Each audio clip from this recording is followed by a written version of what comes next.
Bom dia, bom dia! Quem fala com vocês é o pastor Fábio, pastor da Igreja Evangélica Chamas Vivas sobre o Altar.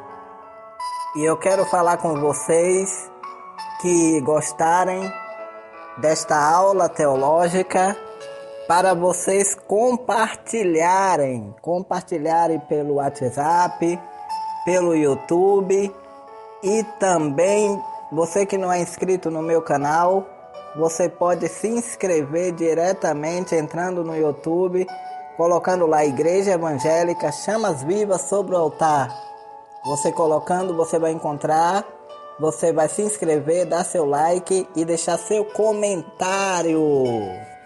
É isso aí, nós estaremos falando um pouco agora sobre Marco Aurélio e também sobre o Imperador Nero. O Imperador Marco Aurélio e o Imperador Nero, os cruéis da história. Marco Aurélio, ele era imperador, ele era filósofo e ele também era estoico. O que é um estoico? Já viu essa expressão? Ele é uma pessoa estoica, ele tem uma rigidez muito grande. Os estoicos, eles eram caracterizados por uma disciplina na vida. O sonho do estoico era impassibilidade. O que é alguém impassível?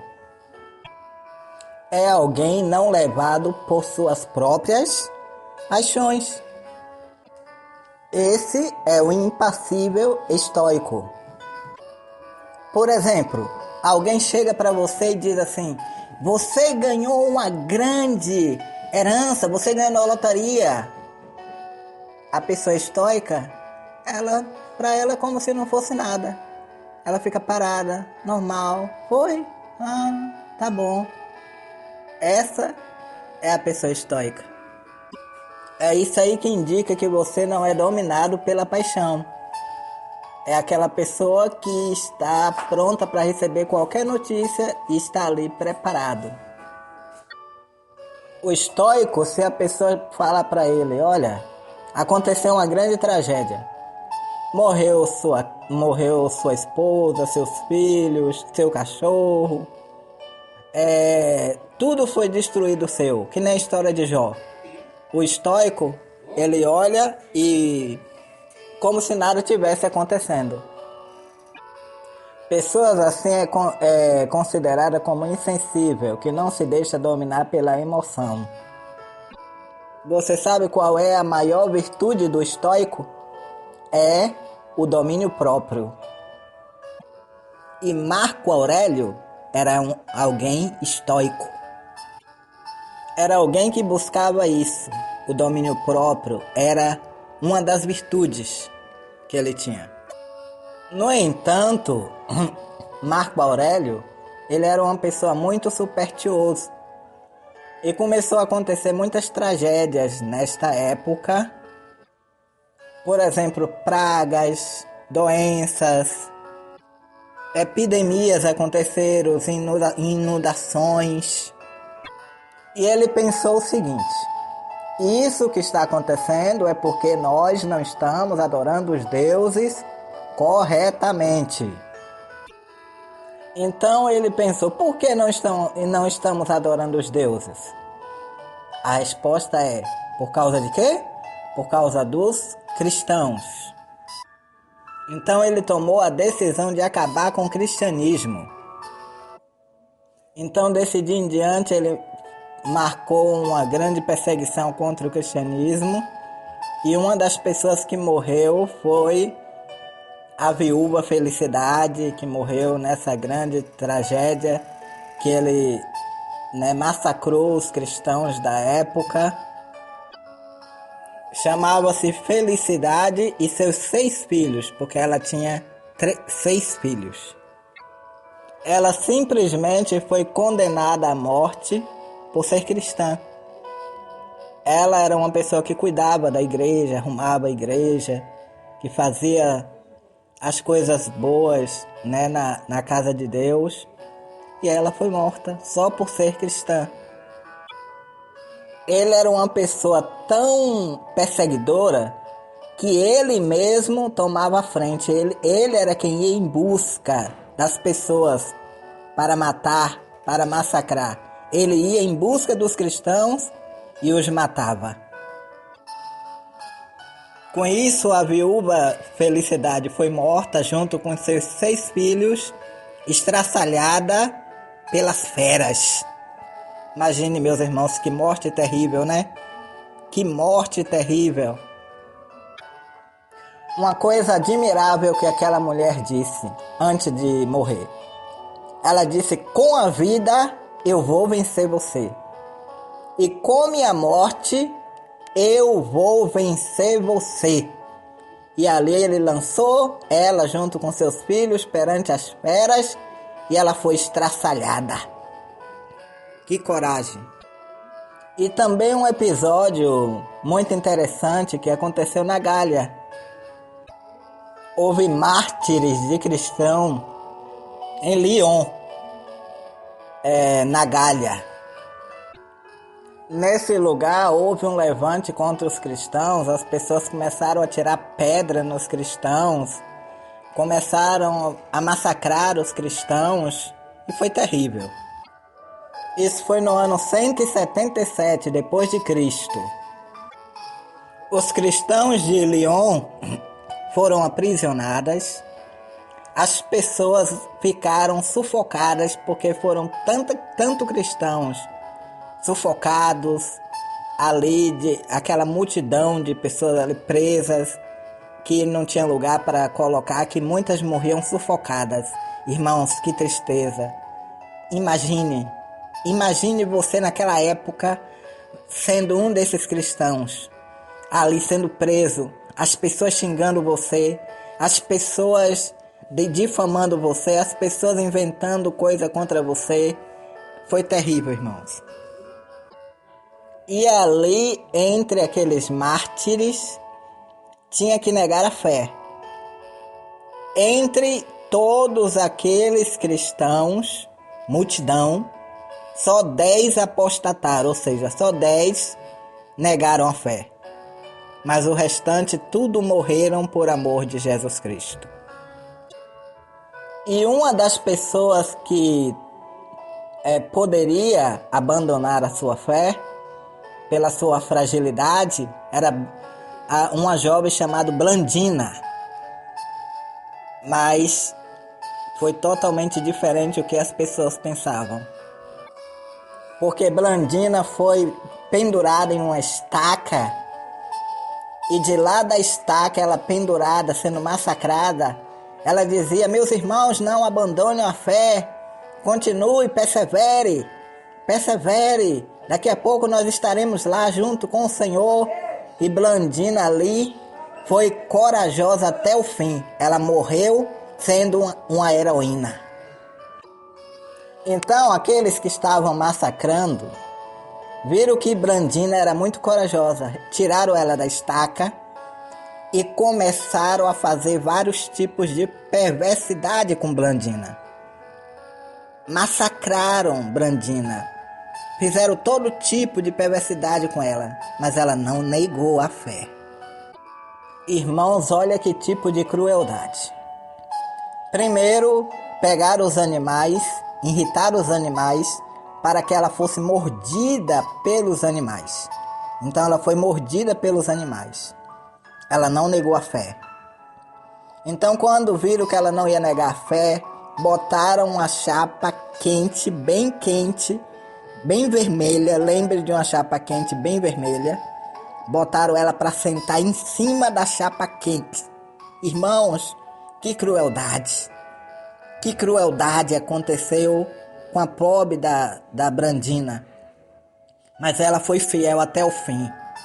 A fidelidade dela é algo que ficou marcado na história e hoje eu estou aqui contando para você. E depois disso, meus irmãos, não sossegaram porque ela não negou a fé, trouxeram um touro para chifrá-la. e ela foi chifrada por esse touro, mas continuou não negando a fé. Então eles viram que ela não morria com nada dessas coisas que estava fazendo e também não negava a fé. Então eles foram lá e degolaram o pescoço dela. Tiraram o pescoço dela e deram fim na vida de Blandina. Mas Blandina foi recebida diante do Pai com muita salva de palma pelos anjos de Deus, porque ela não negou a fé. É assim que tem que ser a vida do cristão. Não negar a fé, ser fiel até o fim. Em nome do Senhor Jesus. Eu quero falar para vocês que a época do imperador Marco Aurélio foi a época mais sangrenta que existiu na história da igreja.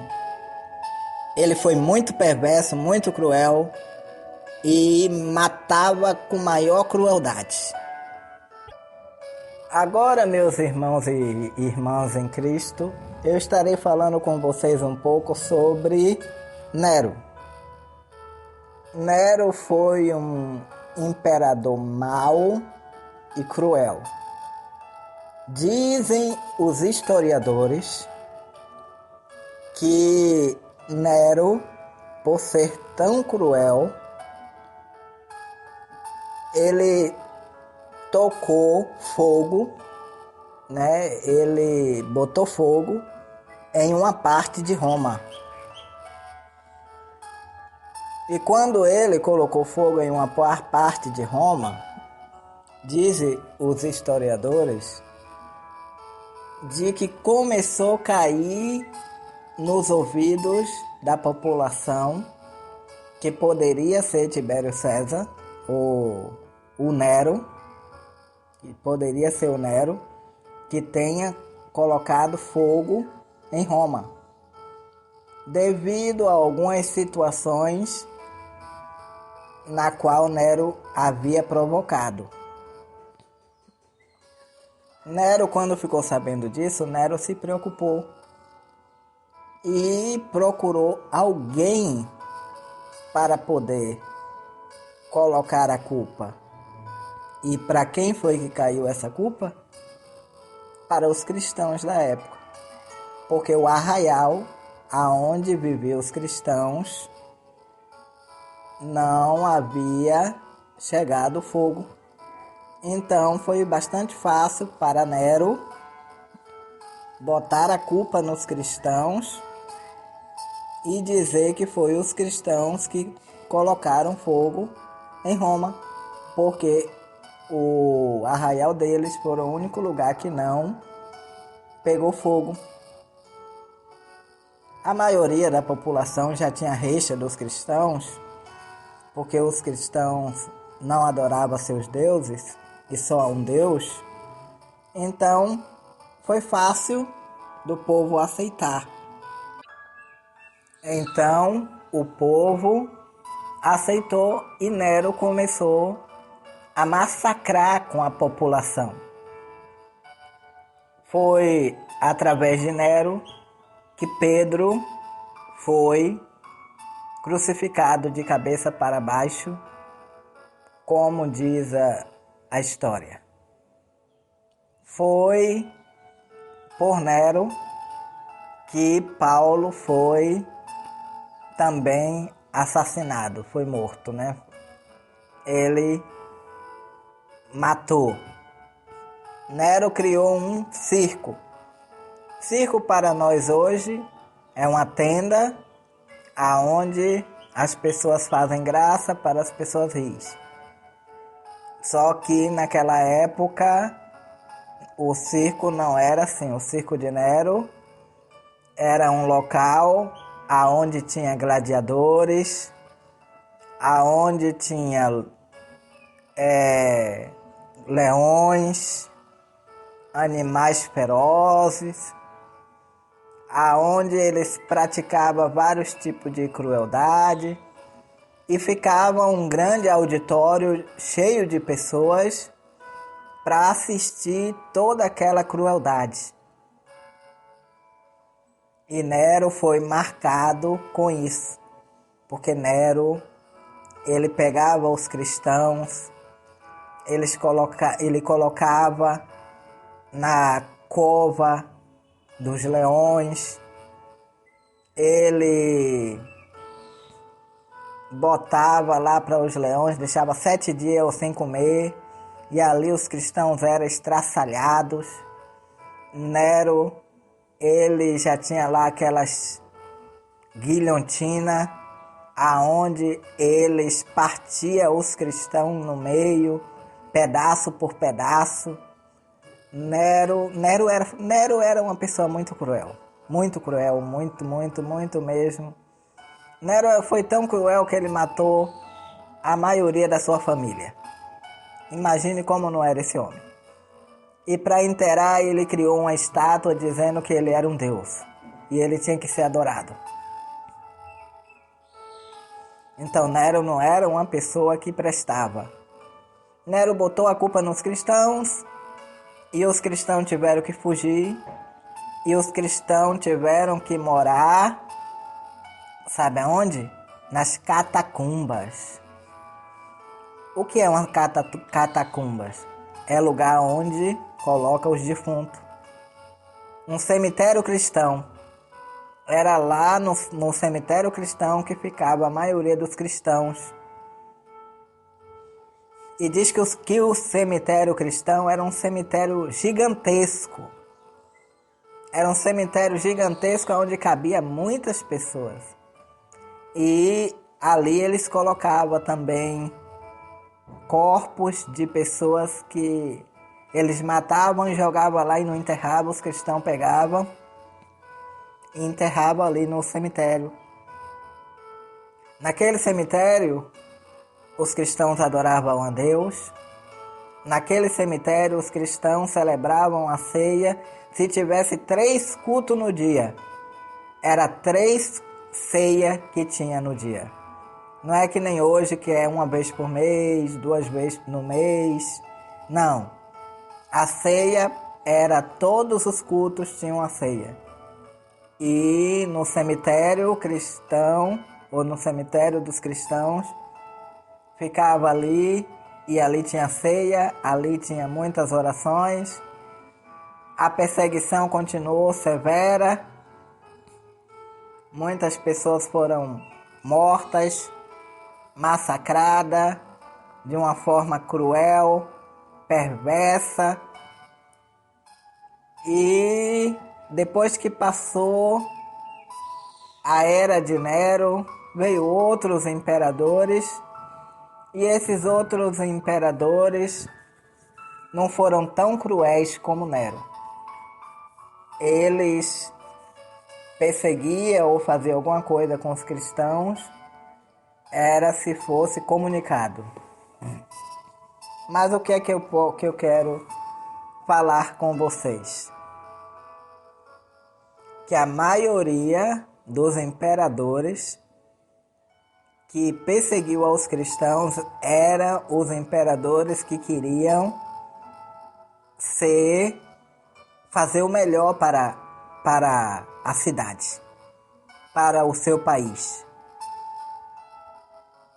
Então eles achavam que fazendo o melhor era matando os cristãos. Eles achavam que fazendo o melhor era tirando essa seita, porque para eles os cristãos, esse Jesus era uma nova seita. E o mesmo aconteceu com Trajano. Trajano foi um dos imperadores. Trajano, houve um governador chamado Plínio, e esse governador mandou uma carta para Trajano, porque em 110 o cristianismo havia crescido muito. Então, como o cristianismo cresceu muito no ano 110 depois de Cristo, não estava vendendo imagem de escultura, não estava vendendo as essências, as coisas, porque a maioria do povo era cristão. Então, houve uma preocupação do Plínio, porque não estava tendo lucros. Então eles mandaram uma carta para Trajano e Trajano leu aquela carta e acabou aceitando. Trajano disse: tudo bem, eu concordo com você, Plínio, que você faça isso. Agora, dessa forma, se alguém denunciar, não vá correr atrás dos cristãos, não vá perseguir os cristãos, mas se alguém denunciar algum cristão, então vocês vai lá, julga e depois dá a sentença final. E vocês sabem que os cristãos eram detestados naquela época. Então só bastava um cristão passar na rua e a pessoa não gostar daquele cristão, entrava em contato com o Estado, falava: ó, aquele dali é cristão. A pessoa era julgada só pelo nome de ser cristão. Você sabe que a palavra cristão é aquele que serve a Cristo. É servir ao Senhor Jesus Cristo. Então as pessoas eram julgadas simplesmente por ser cristãos.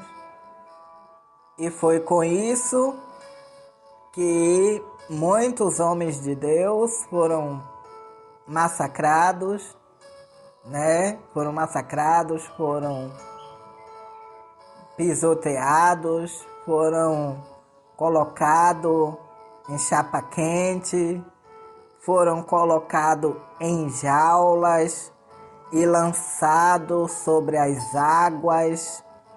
Imagine, meu irmão, agora, uma jaula com mais de 300 pessoas, aquelas jaulas gigantes que eles criavam, e eles tinham aquelas cordas gigantes para poder levantar as jaulas.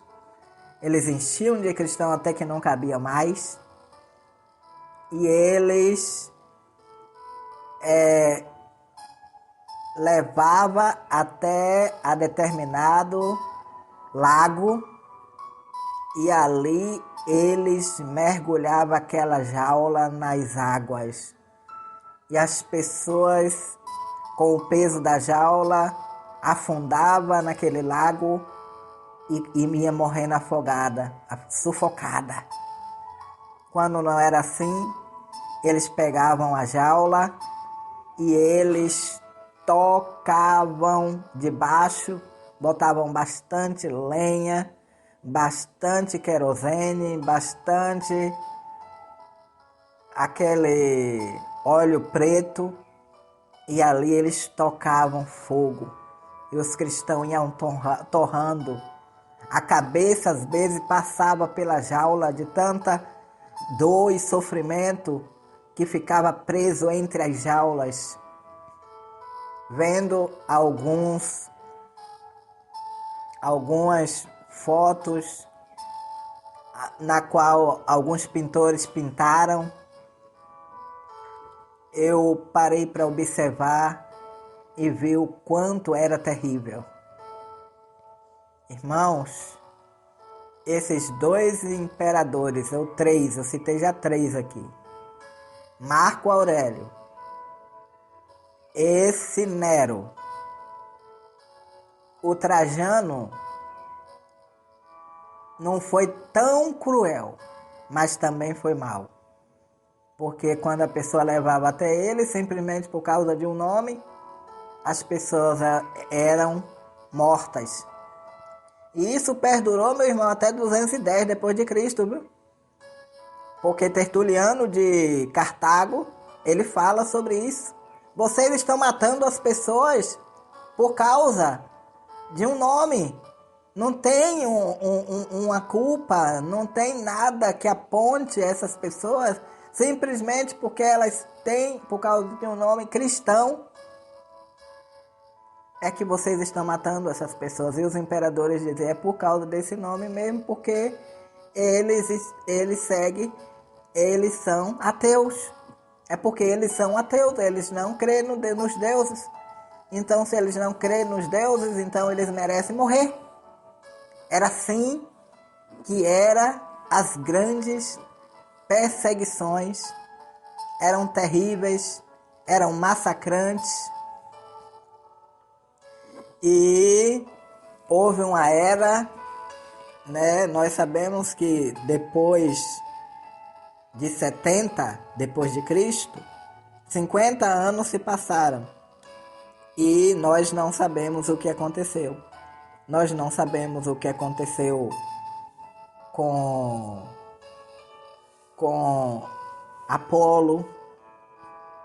Nós não sabemos o que aconteceu com outros irmãos que a Bíblia cita, porque houve um silêncio 50 anos. 50 anos não escreveram, não falaram nada sobre esses 50 anos. Vem falar depois 110 depois de Cristo. Depois que a perseguição continua sendo severa, aí é que vem falar. Mas houve 50 anos de silêncio. Mas só que depois que passou esses 50 anos de silêncio, no ano 110, o cristianismo havia expandido de uma forma extraordinariamente. Quanto mais perseguia os cristãos, quanto mais matava os cristãos, quanto mais faziam perversidade com os cristãos, mais eles cresciam. Eu quero dizer que quanto mais batem em vocês, quanto mais falam de vocês, quanto mais querem matar vocês, mais o cristianismo vai crescer, mais a palavra de Deus vai ser levada, porque Cristo, Ele é a noiva. Cristo, Ele é o nosso irmão e Ele está conosco todos os dias, operando, bradando e fazendo grandes milagres em nossas vidas, em nossos corações. E aqui eu quero encerrar a nossa história de hoje falando sobre Marco Aurélio, Nero e Trajano, na qual foram perseguidores. Marco Aurélio e Nero foram os piores. Trajano já foi dos que não ia ao encontro da pessoa para perseguir, do cristão. Mas Marco Aurélio e Nero ia. Vamos orar agora. Pai Todo-Poderoso, eu quero orar neste exato momento por esta pessoa que está ouvindo as aulas teológicas. E eu sei que elas estão aprendendo de que para valorizar a Bíblia que elas têm em sua casa, elas estão aprendendo que ela tem que ler a Bíblia. Elas estão aprendendo que essa Bíblia ela tem um grande valor. Porque para que essa Bíblia existisse, muitos morreram, muitos foram esfolados vivos, muitos foram degolados, muitos foram colocados sob chapa quente, muitos foram colocados sobre tacho de óleos quente, muitos foram feitos de coisas passado pela guilhotina, assim como o profeta Isaías foi passado pela guilhotina, cerrado ao meio. Então, meu Pai, que cada um possa valorizar o Evangelho, valorizar a Bíblia Sagrada, valorizar a Cristo, valorizar a Palavra de Deus. Trabalha, Senhor, no coração do povo, para que eles valorizem, para que eles amem a Palavra de Deus e para que eles obedeçam a Tua Palavra. Porque sem a Tua Palavra nós não somos nada. Nós só somos alguma coisa se a Tua Palavra estiver dentro de nós. E é Tu quem cura, que opera e que faz maravilha, em nome de Jesus. Obrigado, Senhor. É isso aí, eu quero falar com vocês neste exato momento de que nós estamos construindo em Itapevi, Jardim Ruth, e sabemos que diante desta crise a situação está ficando cada dia mais difícil e estamos precisando de ajuda para poder estar pagando a mão de obra, para poder estar pagando o material, Estamos precisando de ajuda para poder estar dando continuidade a esse trabalho lá em Itapevi. Se você quer ser um colaborador, se você quer lançar a sua semente, então diga: pastor, coloque o número da sua conta aqui nos comentários. Ou senão você vai na descrição dos vídeos lá no YouTube. Na descrição dos vídeos tem o número da conta. Você faz o seu depósito e você vai estar ajudando a construir a obra de Deus, a casa de Deus. Porque ali é um templo onde vai ser voltado na libertação, onde vai ser voltado a trabalhar com pessoas que precisam ouvir a palavra de Deus. Amém? Então, que a graça do Senhor Jesus Cristo e o grande amor de Deus e as consolações do Espírito Santo esteja com todos vós. E vocês dizem: amém